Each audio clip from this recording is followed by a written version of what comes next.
November ಕ್ರಾಂತಿಗೆ ಅಕ್ಟೋಬರ್ನಲ್ಲೇ pre climax ಬರ್ದಿರೋ ರೀತಿ ಕಾಣಿಸ್ತಾ ಇದೆ. ಕಾಂಗ್ರೆಸ್ನಲ್ಲಾಗ್ತಾ ಇರುವಂತಹ ಕದನ, ಸಿದ್ದರಾಮಯ್ಯ ಬಣ ವರ್ಸಸ್ ಡಿಕೆ ಶಿವಕುಮಾರ್ ಬಣದ ಮಧ್ಯೆ ಕಾದಾಟ ಉತ್ತುಂಗಕ್ಕೇರುವಂತಹ ಲಕ್ಷಣ ಕಾಣಿಸ್ತಾ ಇದೆ. ಯತೀಂದ್ರ ಸಿದ್ಧಾಂತದ ದಾಳವನ್ನ ಉರುಳಿಸಿದ್ರೆ 2028ಕ್ಕೆ ಸತೀಶ್ ಜಾರಕಿಹೊಳಿ ಗಾಳವನ್ನ ಹಾಕಿದ್ದಾರೆ. ಅಹಿಂದ ಚದುರಂಗ ಶುರುವಾಗ್ಬಿಟ್ಟಿದೆ. ಅದರ ಬೆನ್ನಲ್ಲೇ ಡಿಕೆ ಶಿವಕುಮಾರ್ ಸೇನೆ ಅಖಾಡಕ್ಕಿಳಿಯುವಂತಹ ಕೆಲಸ ಮಾಡಿದೆ. ಯತೀಂದ್ರ ಬಗ್ಗೆ ಕ್ರಮ ಯಾಕಿಲ್ಲ ಅಂತ ಹೇಳಿ ಡಿಕೆ ಶಿವಕುಮಾರ್ ಬಣ ಪ್ರಶ್ನೆ ಮಾಡ್ತಾರೆ. 2028ರ ಬಗ್ಗೆ ಬ್ಯಾಟಿಂಗ್ ಮಾಡೋರ್ಗೆ ಡಿಕೆ ಶಿವಕುಮಾರ್ ಬಣ 2033ರ ಗೂಗ್ಲಿ ಹಾಕಿದೆ. ಕಾಂಗ್ರೆಸ್ನಲ್ಲಿ ಮತ್ತೆ ಬಣಗಳ ನಡುವೆ ಬಾಣ ಪ್ರಯೋಗ ಆಗ್ತಾ ಇದೆ. ನವೆಂಬರ್ ಕ್ರಾಂತಿ ಚರ್ಚೆಯ ನಡುವೆ ಸೈಲೆಂಟ್ ಸಮರ ಈಗಾಗಲೇ ಶುರುವಾಗ್ಬಿಟ್ಟಿದೆ. ನವೆಂಬರ್ ಕ್ರಾಂತಿಗೆ ಸಂಬಂಧಪಟ್ಟ ಹಾಗೆ ಚರ್ಚೆಗಳಾಗ್ತಾ ಇತ್ತು, ನಾಯಕತ್ವ ಬದಲಾವಣೆಗೆ ಸಂಬಂಧಪಟ್ಟ ಹಾಗೆ ಚರ್ಚೆಗಳಾಗ್ತಾ ಇತ್ತು. ಆದ್ರೆ ಅದೆಲ್ಲದರ ಮಧ್ಯೆ ಇಡೀ ಚರ್ಚೆಯ ದಿಕ್ಕನ್ನ ಬದಲಾಯಿಸೋ ರೀತಿ ಸ್ಟೇಟ್ಮೆಂಟ್ ಅನ್ನ ಕೊಟ್ಟವರು ಯಾರು ಅಂದ್ರೆ ಈ ರಾಜ್ಯದ ಮುಖ್ಯಮಂತ್ರಿಗಳ ಮಗ MLC ಯತೀಂದ್ರ ಸಿದ್ದರಾಮಯ್ಯ ಅವರು.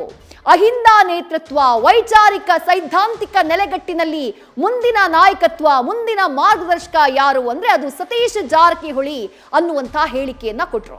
ಅಲ್ಲಿಂದ ಇಡೀ ನಾಯಕತ್ವ ಬದಲಾವಣೆಯ ಚರ್ಚೆಯ ದಿಕ್ಕೇ ಬದಲಾಗ್ಬಿಟ್ಟಿದೆ.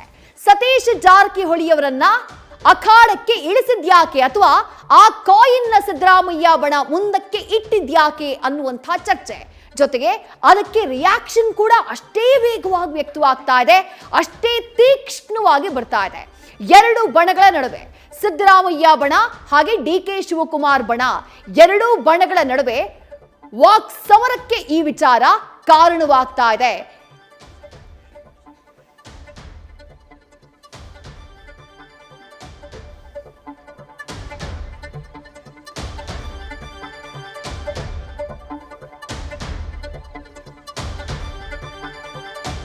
ಮುಖ್ಯಮಂತ್ರಿ ಸಿದ್ದರಾಮಯ್ಯ ಅವರ ಬಣ ಏಕಾಏಕಿ ಆಕ್ಟಿವ್ ಆಗಿದೆ. ಯಾವ ರೀತಿ ಆಕ್ಟಿವ್ ಆಗಿದೆ, ಯಾವ ಉದ್ದೇಶಕ್ಕಾಗಿ ಆಕ್ಟಿವ್ ಆಗಿದೆ ಅದನ್ನ ನೋಡ್ತಾ ಹೋಗೋಣ. ಸಿಎಂ ಬಣ ಮಾಡಿರುವಂತಹ ಬ್ಯಾಟಿಂಗ್ ಏನು? ಸರ್ಕಾರಕ್ಕೆ 2.5 ವರ್ಷ ತುಂಬುತ್ತಾ ಇರುವಂತಹ ಹೊತ್ತಲ್ಲೇ ಸಿಎಂ ಬಣ ಹೊಸ ಆಟವನ್ನ ಹೂಡಿದೆ. ಚರ್ಚೆಗಳಿದ್ದೇನು? ನವೆಂಬರ್ನಲ್ಲಿ ಕ್ರಾಂತಿ ಆಗುತ್ತೆ, ನಾಯಕತ್ವ ಬದಲಾವಣೆಯಾಗುತ್ತೆ, ಸಿದ್ದರಾಮಯ್ಯ ಡಿಕೆಶಿ ಮಧ್ಯೆ ಒಪ್ಪಂದ ಆಗಿದೆ, ಅಧಿಕಾರ ಹಸ್ತಾಂತರ ಆಗುತ್ತೆ. ಈ ಚರ್ಚೆಗಳಾಗ್ತಾ ಇದೆ ತಾನೆ. ಈ ಚರ್ಚೆಗಳ ನಡುವೆಯೇ ಹೊಸ ಆಟವನ್ನ ಶುರು ಮಾಡಿದ್ದಾರೆ ಯತೀಂದ್ರ ಸಿದ್ದರಾಮಯ್ಯ ಅವರು. ಅವರಾಗಿ ಆಡ್ತಿದಾರಾ, ಅವರ ಮೂಲಕ ಆಡಿಸಲಾಗ್ತಾ ಇದೆಯಾ? ಇದು ಇರುವಂತಹ ಕುತೂಹಲ. ಸೈದ್ಧಾಂತಿಕ ಬಿಲ್ಲನ್ನ ಹಿಡಿದು ಅಹಿಂದ ಬಾಣವನ್ನ ಹೂಡಿದ್ದಾರೆ ಸಿದ್ದರಾಮಯ್ಯ ಅವರ ಪುತ್ರ ಯತೀಂದ್ರ ಸಿದ್ದರಾಮಯ್ಯ. ಸೈದ್ಧಾಂತಿಕ ನೆಲೆಗಟ್ಟಿನಲ್ಲಿ ಮುಂದಿನ ಮಾರ್ಗದರ್ಶಕರು ಸತೀಶ್ ಜಾರಕಿಹೊಳಿ ಅವರು, ಅವರ ನೇತೃತ್ವದಲ್ಲಿ ನಾವು ಮುನ್ನಡೆಯೋಣ ಅನ್ನುವಂಥ ಮಾತನ್ನ ನಿನ್ನೆ ಬೆಳಗಾವಿಯ ರಾಯಭಾಗದ ಕಪ್ಪಲಗುದ್ದಿ ಕಾರ್ಯಕ್ರಮದಲ್ಲಿ ಕನಕದಾಸರ ಮೂರ್ತಿ ಲೋಕಾರ್ಪಣೆ ಕಾರ್ಯಕ್ರಮದಲ್ಲಿ ಹೇಳಿಬಿಟ್ರು. ಅಂದ್ರೆ ಮುಂದಿನ ನಾಯಕತ್ವವನ್ನು ವಹಿಸಿಕೊಳ್ಳೋಕೆ, ಅಹಿಂದ ನಾಯಕತ್ವವನ್ನು ವಹಿಸಿಕೊಳ್ಳೋಕೆ ಸತೀಶ್ ಜಾರಕಿಹೊಳಿ ಸೂಕ್ತ ವ್ಯಕ್ತಿ ಅಂತ ಹೇಳಿದ್ರು. ಈಗ ಪ್ರಶ್ನೆ ಇರೋದೇನು ಗೊತ್ತಾ? ಪುತ್ರನ ಮೂಲಕ ಮುಖ್ಯಮಂತ್ರಿಗಳ ಅಂತರಂಗ ಹೊರಬಂತ, ಇದು ಪ್ರಶ್ನೆ. ಅಂದ್ರೆ ಮಾತು ಯತೀಂದ್ರ ಸಿದ್ದರಾಮಯ್ಯ ಅವರದ್ದಾಗಿರಬಹುದು, ಆದ್ರೆ ಅಲ್ಲಿ ಬಂದಂತಹ ಶಬ್ದಗಳು, ಅಲ್ಲಿ ಬಂದಂತಹ ವಾಣಿ ಇದೆಯಲ್ಲ, ಅದು ಸಿಎಂ ಸಿದ್ದರಾಮಯ್ಯ ಅವರದ್ದ. ಮುಖ್ಯಮಂತ್ರಿಗಳೇ ಯತೀಂದ್ರ ಸಿದ್ದರಾಮಯ್ಯ ಅವರ ಮೂಲಕ ಈ ಹೇಳಿಕೆಯನ್ನ ಕೊಟ್ರ. ಆ ಮೂಲಕ ಡಿಕೆ ಶಿವಕುಮಾರ್ ನಾಯಕತ್ವ ಬದಲಾವಣೆಗೆ ಪಟ್ಟನ್ನ ಹಿಡಿದು ಪ್ರಯತ್ನ ವಿಫಲ ಆದ್ರೂ ಪ್ರಾರ್ಥನೆ ವಿಫಲ ಆಗಲ್ಲ ಅಂತ ಹೇಳಿ ಟೆಂಪಲ್ ರನ್ನ ಕಂಟಿನ್ಯೂಸ್ ಆಗಿ ಮಾಡ್ತಿದ್ದಾರೆ. ಅವ್ರಿಗೆ ಚೆಕ್ ಮೇಟ್ ಇಡುವಂತಹ ಕೆಲಸವನ್ನ ಸಿದ್ದರಾಮಯ್ಯ ಮಾಡಿದ್ರ? ಈ ಕುತೂಹಲ, ಈ ವಿಶ್ಲೇಷಣೆ ಸದ್ಯ ಆಗ್ತಾ ಇರೋದು. ಯತೀಂದ್ರ ರಾಜಪಟ್ಟದ ಬೆನ್ನಲ್ಲೇ ಸಾಹುಕಾರ್ ಸತೀಶ್ ಜಾರಕಿಹೊಳಿ ಕೂಡ ಚದುರಂಗದ ಆಟವನ್ನ ಆರಂಭ ಮಾಡಿದ್ದಾರೆ. ಹೇಗೆ? ಇವತ್ತು ಬೆಳಗ್ಗಿನ ಅವರ ಸ್ಟೇಟ್ಮೆಂಟ್ ಅನ್ನ ನೀವು ಗಮನಿಸಬೇಕು. 2028ಕ್ಕೆ ನಾನು ಕೂಡ ಸಿಎಂ ಸ್ಥಾನದ ಆಕಾಂಕ್ಷಿ ಅಂತ ಹೇಳಿ ನೇರವಾಗಿ ಹೇಳಿದ್ದಾರೆ ಸತೀಶ್ ಜಾರಕಿಹೊಳಿ. ವಾರದ ಹಿಂದಷ್ಟೇ, 1.5 ವರ್ಷದ ಹಿಂದೆಯೇ ನಾನು ರೇಸ್ನಿಂದ ಹಿಂದೆ ಸರಿದಿದ್ದೆ ಅಂದೋರು ಯತೀಂದ್ರ ಸಿದ್ದರಾಮಯ್ಯ ಹೇಳಿಕೆ ಬೆನ್ನಲ್ಲೇ 2028ಕ್ಕೆ ನಾನು ಆಕಾಂಕ್ಷಿ ಅಂತ ಹೇಳ್ಬಿಟ್ಟಿದ್ದಾರೆ. ಹಾಗಾಗಿ ಭವಿಷ್ಯದ ಚರ್ಚೆಯ ಮೂಲಕ ನಾಯಕತ್ವ ಬದಲಾವಣೆಯ ಚರ್ಚೆಗೆ ಇತಿಶ್ರೀ ಹಾಡುವಂತಹ ಯತ್ನ ಆಗಿದ್ಯಾ ಸಿದ್ದರಾಮಯ್ಯ ಬಣದಿಂದ? ಇದು ಕುತೂಹಲ.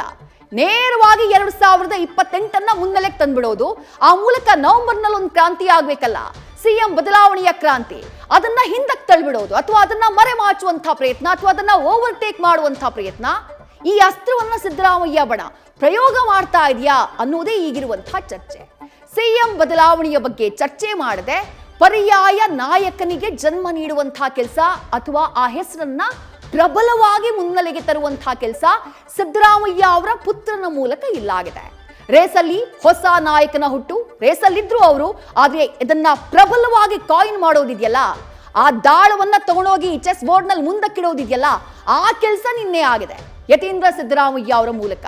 ಹಾಗಾಗಿ ಸಿಎಂ ಸ್ಥಾನದ ಗುಟ್ಟು ಸದ್ಯ ಇಕ್ಕಟ್ಟನ್ನ ತಂದಿರೋದು ಯಾರಿಗೆ ಅಂತಂದ್ರೆ ಈ ರಾಜ್ಯದ ಉಪಮುಖ್ಯಮಂತ್ರಿಗಳಾಗಿರುವಂತಹ ಸಿಎಂ ಸ್ಥಾನದ ಪ್ರಬಲ ಆಕಾಂಕ್ಷಿಗಳಾಗಿರುವಂತಹ ನವೆಂಬರ್ ಕ್ರಾಂತಿಯ ನಿರೀಕ್ಷೆಯಲ್ಲಿರುವಂತಹ ಡಿಸಿಎಂ ಡಿಕೆ ಶಿವಕುಮಾರ್ ಅವರಿಗೆ.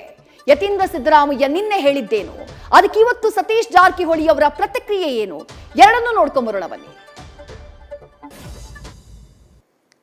ತಂದೆಯವರು ಈಗ ಇನ್ನೇನು ರಾಜಕೀಯ ಕೊನೆಗಾಲದಲ್ಲಿದ್ದಾರೆ, ಅವರ ರಾಜಕೀಯ ಬದುಕಿನ ಕೊನೆ ಘಟ್ಟದಲ್ಲಿದ್ದಾರೆ. ಅಂತ ಸಮಯದಲ್ಲಿ ಈ ರೀತಿ ವೈಚಾರಿಕವಾಗಿ ಪ್ರಗತಿಪರವಾದಂತಹ ಸಿದ್ಧಾಂತ ಇಟ್ಕೊಂಡಿರೋರಿಗೆ ಮಾರ್ಗದರ್ಶನ ಮಾಡೋದಕ್ಕೆ, ಅವ್ರಿಗೆ ನೇತೃತ್ವ ವಹಿಸ್ಕೊಳ್ಳೋಕೆ ಒಬ್ರು ನಾಯಕರು ಬೇಕು.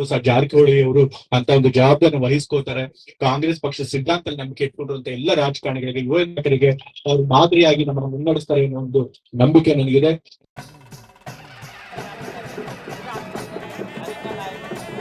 ಪಕ್ಷ ನಿರ್ಧಾರ ಮಾಡಬೇಕು. ನಾವು ಯಾರು ಅವರ ನಮ್ಮ ವೈಯಕ್ತಿಕ ಅಭಿಪ್ರಾಯ ಹೇಳಿದ್ದಾರೆ, ಆದರೆ ಅಂತಿಮವಾಗಿ ಪಕ್ಷ ಶಾಸಕರು ತೀರ್ಮಾನ ಮಾಡಬೇಕು. ಅದಿನ್ನು ಭಾಳ ದಿನಗಳಿದೆ, ಕಾದು ನೋಡೋಣ. ಈ ಒಂದು ಸಿದ್ದರಾಮಯ್ಯ ಅವರ ನಂತರದ ಸ್ಥಾನವನ್ನು ನಾವು ಹೇಳಿರಲ್ಲ 28 ಮತ್ತೆ ಹೇಳಿರಲ್ಲ, ಮತ್ತೆ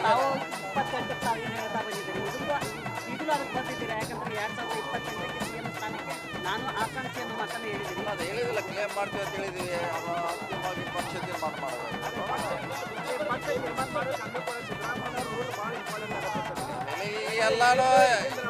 ಎಲ್ಲಾನು ಇವತ್ತು ಕಾಗ್ದೆಯಲ್ಲಿ ನಿರ್ಣಯ ಮಾಡ್ಲಿಕ್ಕೆ ಆಗೋಲ್ಲ. ಇನ್ನೂ 30 ತಿಂಗಳಿದೆ, ನಂತರ ಏನು ಬೆಳವಣಿಗೆ ಆಗತ್ತೆ, ಪಕ್ಷ ಶಾಸಕರು ಹವಾಮಾನ ವಾತಾವರಣ ಮೇಲೆ ಎಲ್ಲ ಡಿಪೆಂಡ್ ಆಗತ್ತೆ.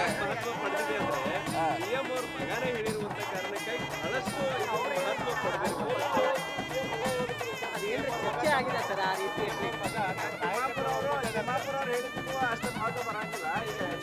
ನೋಡಿ, ಅವ್ರು ಹೇಳಿದ ವೈಯಕ್ತಿಕ ಅಭಿಪ್ರಾಯ ತಿಳಿದೇನೆ. ಎಲ್ಲರೂ ಹೇಳಲಿಕ್ಕೆ ಸ್ವತಂತ್ರ ಇದ್ದಾರೆ, ಅಧಿಕಾರ ಇದೆ, ಹೇಳಿದ್ದಾರೆ ಅಷ್ಟೇ. ಸಿದ್ದರಾಮಯ್ಯ ಬಣ ಯತೀಂದ್ರ ಸಿದ್ದರಾಮಯ್ಯ ಮೂಲಕ ಇಂಥದ್ದೊಂದು ಪ್ರಬಲ ದಾಳವನ್ನ ಉರುಳಿಸಿದ ಮೇಲೆ ಡಿಕೆ ಶಿವಕುಮಾರ್ ಬಣ ಸುಮ್ಮನಿರತ್ತಾ?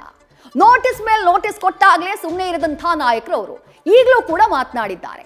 ಸಿದ್ದರಾಮಯ್ಯ ಟೀಮ್ನ ಅಟ್ಯಾಕ್ಗೆ ಡಿಕೆ ಶಿವಕುಮಾರ್ ಬಣ ತಿರುಗು ಬಾಣವನ್ನ ಕೊಟ್ಟಿದೆ, ಕೌಂಟರ್ನ ಕೊಡುವಂತಹ ಕೆಲಸವನ್ನ ಮಾಡಿದೆ. ಹೇಗೆ? ಹೈಕಮಾಂಡ್ ಗೆರೆ ದಾಟದೆ ಮೌನವೇ ಉತ್ತರ, ವರಿಷ್ಠರ ಮೌನವೇ ಪ್ರಶ್ನೆ ಅಂತ ಹೇಳಿ ಉತ್ತರವನ್ನ ಕೊಡುವಂತಹ ಕೆಲಸವನ್ನ ಹೈಕಮಾಂಡ್ ಗೆರೆ ದಾಟಿಲ್ಲ ಡಿಕೆ ಶಿವಕುಮಾರ್ ಬಣದ ನಾಯಕರು ಅಥವಾ ಡಿಕೆ ಶಿವಕುಮಾರ್ ಅವರು. ಮೌನವೇ ಉತ್ತರವನ್ನ ಕೊಟ್ಟಿದ್ದಾರೆ, ಮೌನವನ್ನೇ ಉತ್ತರವಾಗಿ ನೀಡಿದ್ದಾರೆ. ಜೊತೆಗೆ ವರಿಷ್ಠರ ಮೌನವನ್ನೇ ಪ್ರಶ್ನೆ ಮಾಡುವಂತಹ ಕೆಲಸವನ್ನ ಮಾಡಿದ್ದಾರೆ. ಹೇಗೆ? ಸಿದ್ದರಾಮಯ್ಯ ಪುತ್ರನ ವಿರುದ್ಧ ಕ್ರಮಕ್ಕೆ ಡಿಕೆ ಶಿವಕುಮಾರ್ ಬಣದ ಶಾಸಕರು ಆಗ್ರಹ ಮಾಡಿದ್ದಾರೆ. ಯಾಕಂದ್ರೆ ಆವತ್ತು ಡಿಕೆ ಶಿವಕುಮಾರ್ ಸಿಎಂ ಆಗ್ಲಿ ಅಂತ ಹೇಳಿ ನಾವು ಬಹಿರಂಗ ಹೇಳಿಕೆಯನ್ನ ಕೊಟ್ಟಾಗ ನೀವು ನಮಗೆ ನೋಟಿಸ್ ಕಳಿಸಿದ್ರಿ, ಶಿಸ್ತಿನ ಪಾಠವನ್ನ ಮಾಡಿದ್ರಿ, ನಮ್ಮ ಮಾತುಗಳಿಗೆ ಕಡಿವಾಣ ಹಾಕುವಂತಹ ಕೆಲಸವನ್ನ ಮಾಡಿದ್ರಿ. ಇವತ್ತು ಮುಖ್ಯಮಂತ್ರಿಗಳ ಮಗನೇ ಮಾತನಾಡಿದಾರಲ್ಲ, ಅವರು ಮಾತನಾಡಿರೋದು ತಪ್ಪಲ್ವಾ? ಯಾರೂ ಮಾತನಾಡಬಾರ್ದು ಅಂತ ಹೇಳಿ ನಿಯಮ ಮಾಡಿದಾಗ ಮುಖ್ಯಮಂತ್ರಿಗಳ ಮಗನೇ ಆಗಿರ್ಲಿ MLC ಯತೀಂದ್ರ ಸಿದ್ದರಾಮಯ್ಯ ಅವ್ರಿಗೂ ಆ ರೂಲ್ಸ್ ಅಪ್ಲೈ ಆಗ್ಬೇಕು ತಾನೆ. ಹಾಗಾಗಿ ವರಿಷ್ಠರ ಮೌನವನ್ನೇ ಪ್ರಶ್ನೆ ಮಾಡುವಂತಹ ಕೆಲಸವನ್ನ ಡಿಕೆ ಶಿವಕುಮಾರ್ ಬಣ ಮಾಡಿದೆ. ಅದರಲ್ಲೂ ರಾಮನಗರದ ಕಾಂಗ್ರೆಸ್ ಶಾಸಕ ಇಕ್ಬಾಲ್ ಹುಸೇನ್ ಡಿಕೆ ಶಿವಕುಮಾರ್ ಅವರ ಪಟ್ಟ ಶಿಷ್ಯ ಅಥವಾ ಅವರ ಪರವಾಗಿ ಪ್ರತಿ ಬಾರಿ ಬಹಿರಂಗವಾಗಿ ಯಾವುದೇ ಭಯ ಇಲ್ಲದೆ, ಯಾವುದೇ ಭೀತಿ ಇಲ್ಲದೆ ಹೇಳಿಕೆಯನ್ನ ಕೊಟ್ಟವರು. ಅವರು ಒಂದು ಸ್ಟೇಟ್ಮೆಂಟ್ ಅನ್ನ ಕೊಡ್ತಾರೆ, ನಾವು ಮಾಡಿದ್ರೆ ಬಲಾತ್ಕಾರ, ಯತೀಂದ್ರ ಸಿದ್ದರಾಮಯ್ಯ ಮಾಡಿದ್ರೆ ಚಮತ್ಕಾರನಾ? ಇದು ಪ್ರಶ್ನೆ. ಅಂದ್ರೆ ನಾವು ಮುಖ್ಯಮಂತ್ರಿ, ಮುಂದಿನ ಮುಖ್ಯಮಂತ್ರಿ ಡಿಕೆ ಶಿವಕುಮಾರ್ ಅಂತ ಹೇಳಿದಾಗ ಅಥವಾ ಈ ಅವಧಿಯಲ್ಲಿ ಡಿಕೆ ಶಿವಕುಮಾರ್ ಅವರು ಸಿಎಂ ಆಗ್ತಾರೆ ಎಂದಾಗ ನಮ್ಮ ನಡೆಯನ್ನ ಪ್ರಶ್ನೆ ಮಾಡಿದ್ರಿ, ನಮ್ಮ ಮಾತುಗಳಿಗೆ ಕಡಿವಾಣ ಹಾಕಿದ್ರಿ. ಹೆಂಗ್ ಹೇಳಿದ್ರಿ ನೀವು ಪಕ್ಷದ ಶಿಸ್ತನ್ನ ಮೀರಿದ್ದೀರಿ ಅಂತ ಹೇಳಿ ನಮ್ಮ ವಿರುದ್ಧ ಆಕ್ರೋಶ ವ್ಯಕ್ತವಾಯಿತು, ನೋಟಿಸ್ ಸರ್ವಾಯಿತು. ಅದೇ ಯತೀಂದ್ರ ಸಿದ್ದರಾಮಯ್ಯ ಅವರು ಮಾತನಾಡಿದ್ದಾರಲ್ಲ, ಅವರು ಮಾತನಾಡಿರುವುದು ನಾಯಕತ್ವದ ವಿಚಾರ ತಾನೆ. ಹಾಗಾದ್ರೆ ಅವ್ರು ಮಾಡಿದ್ರೆ ಚಮತ್ಕಾರ, ನಾವು ಮಾಡಿದ್ರೆ ಬಲಾತ್ಕಾರನಾ? ಇದು ರಾಮನಗರ ಕಾಂಗ್ರೆಸ್ ಶಾಸಕ ಇಕ್ಬಾಲ್ ಹುಸೇನ್ ಮಾಡಿದಂತಹ ಪ್ರಶ್ನೆ. ಜೊತೆಗೆ ಇನ್ನೂ ಒಂದು ಮಾತನ್ನ ಉಲ್ಲೇಖ ಮಾಡ್ತಾರೆ ಡಿ ಕೆ ಶಿವಕುಮಾರ್ ಬಣ. ಅದೇನು ಅಂದ್ರೆ ಯತೀಂದ್ರರದ್ದು ಎಳಸು ಮಾತು. ಯತೀಂದ್ರ ಸಿದ್ದರಾಮಯ್ಯ ಬಾಲಿಶವಾದಂತಹ ಮಾತನ್ನ ಹೇಳಿದ್ದಾರೆ, ಅಥವಾ ಇದು ಸಿಟ್ಟೋ ಅಥವಾ ಮಹತ್ವ ಕೊಡದಂತೆ ಇರುವಂತಹ ತಂತ್ರವೋ? ಇದು ಡಿ ಕೆ ಶಿವಕುಮಾರ್ ಬಣದ ಸ್ಟ್ರಾಟಜಿ. ಅವ್ರು ಎಳಸು ಮಾತನಾಡಿದ್ದಾರೆ. ಅವ್ರು ಇನ್ನೂ ಎಳಸು, ರಾಜಕೀಯ ಪಕ್ವತೆ ಇಲ್ಲ ಅವ್ರ ಮಾತಲ್ಲಿ, ರಾಜಕೀಯ ಪ್ರಬುದ್ಧತೆ ಇಲ್ಲ ಅವರ ಮಾತಲ್ಲಿ ಅಂತ ಹೇಳೋ ಮೂಲಕ ಯತೀಂದ್ರ ಸಿದ್ದರಾಮಯ್ಯ ಅವರ ವಿರುದ್ಧ ಸಿಟ್ಟನ್ನ ಪ್ರಕಟ ಮಾಡುವಂತಹ ಕೆಲಸವೂ ಆಗಿದೆ. ಅಟ್ ದಿ ಸೇಮ್ ಟೈಮ್ ಅವರು ಮುಖ್ಯಮಂತ್ರಿಗಳ ಮಗನೇ ಆಗಿರಬಹುದು, ಅವರ ಸ್ಟೇಟ್ಮೆಂಟ್ಗೆ ಅಂಥದ್ದೊಂದು ಮಹತ್ವವನ್ನ ಕೊಡುವಂಥ ಅವಶ್ಯಕತೆ ಇಲ್ಲ ಅನ್ನುವಂಥ ವಾದವನ್ನು ಮುಂದಿಟ್ಟಿದ್ದಾರೆ ಡಿ ಕೆ ಶಿವಕುಮಾರ್ ಬಣದ ನಾಯಕರು. ಜೊತೆಗೆ ಹೈಕಮಾಂಡ್ ಹೆಸರಿನಲ್ಲಿ ತಂತ್ರ, ಡಿಸೆಂಬರ್ ವರೆಗೂ ಮೌನವಾಗಿರುವಂತಹ ಮಂತ್ರ. ಬಹಳ ಪಕ್ಕಾ ಇದ್ದಾರೆ ಡಿ ಕೆ ಶಿವಕುಮಾರ್ ಬಣದ ನಾಯಕರು. ಅದರಲ್ಲೂ ನ್ಯೂಸ್ ಫಸ್ಟ್ ಜೊತೆ ಶಿವಗಂಗಾ, ಬಸವರಾಜ್ ಶಿವಗಂಗಾ, ಚನ್ನಗಿರಿ ಕಾಂಗ್ರೆಸ್ ಶಾಸಕರು ಅವರು ಮಾತನಾಡಿದ್ರು, ಡಿಸೆಂಬರ್ ವರೆಗೂ ನಾನು ಮೌನವಾಗಿರ್ತೀನಿ, ಡಿಸೆಂಬರ್ ವರೆಗೆ ವೆಯ್ಟ್ ಮಾಡಿ ನೋಡಿ, ಡಿಸೆಂಬರ್ನಲ್ಲೇ ಮುಹೂರ್ತ ಅನ್ನುವಂಥ ಅರ್ಥದಲ್ಲಿ ಮಾತನಾಡಿದ್ರು. ಅಂದ್ರೆ ಡಿಸೆಂಬರ್ ವರೆಗೂ ಮೌನವಾಗಿರುವಂಥ ತಂತ್ರವನ್ನ ನಾವು ಪಾಲನೆ ಮಾಡ್ತೀವಿ, ಆ ಮಂತ್ರವನ್ನ ನಾವು ಪಠಿಸ್ತೀವಿ, ಜನವರಿ 1ನೇ ತಾರೀಕು ನಾನು ಮಾತನಾಡ್ತೀನಿ ನೋಡಿ ಅಂತ ಹೇಳಿದ್ದಾರೆ. ಅಲ್ಲಿಗೆ ಈಗಲೂ ಕೂಡ ಇಷ್ಟೆಲ್ಲಾ ದಾಳಗಳು ಸಿದ್ದರಾಮಯ್ಯ ಬಣದಿಂದ ಪ್ರಯೋಗ ಆಗ್ತಾ ಇದ್ರು, ಸ್ಟಿಲ್ ಡಿ ಕೆ ಶಿವಕುಮಾರ್ ಬಣ ವೆರಿ ಕಾನ್ಫಿಡೆಂಟ್, 100% ನಾಯಕತ್ವ ಬದಲಾವಣೆ ಆಗತ್ತೆ ಅನ್ನುವಂಥ ಅರ್ಥದಲ್ಲಿ ಮಾತುಗಳನ್ನ ಆಡುವಂಥ ಕೆಲಸವನ್ನ ಮಾಡ್ತಿದ್ದಾರೆ. ನ್ಯೂಸ್ ಫಸ್ಟ್ ನಿರ್ಭೀತಿಯಿಂದ ನಿಮ್ಮ ಪರವಾಗಿ.